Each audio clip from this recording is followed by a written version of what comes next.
मानधन नको वेतन हवं अशी घोषणाबाजी करत अंगणवाडी कर्मचारी संघटनेच्या वतीनं कॅन्डल मार्च काढण्यात आला।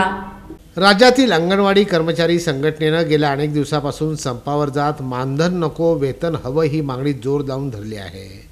दरम्यान याच पार्श्वभूमीवर सोलापूर शहरातील अंगणवाडी कर्मचारी संघटनेनं पार्क चौकातून कॅन्डल मार्च काढला।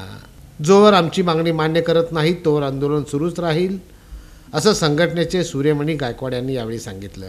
संविधान या देशामध्ये लोकशाही आहे, त्या लोकशाहीप्रमाणे आम्ही शांततेने आंदोलन करत आहोत। मात्र हे सरकार आमच्याकडे दुर्लक्ष करते, त्यामुळे या सरकारचा जेवढा निषेध केला पाहिजे तेवढा निषेध आम्ही करतो आहे। जर लोकशाही पद्धतीने आंदोलन केलं तर तुम्ही ऐकत नसाल तर लोक मंत्रालयामध्ये उड्या मारतात, मंत्रालयात घुसतात, हे तुम्हाला चालतं का? लोकसभेमध्ये घुसतात, उड्या मारतात, हे तुम्हाला चालतं का? जर आम्ही बाबासाहेबांनी जे संविधान दिलं आहे त्या संविधानाप्रमाणे त्या लोकशाहीप्रमाणे जर आम्ही आंदोलन करत असाल आणि तुम्ही आमच्यावर दुर्लक्ष करत असाल तरी अत्यंत सरकारची निंदनीय बाब आहे। कॅन्डल मार्च पार्क चौकातून आंबेडकर चौक मार्गे मार्गस्थ झाला। काही अनुचित प्रकार घडू नये यासाठी पोलीस बंदोबस्त तैनात करण्यात आला होता।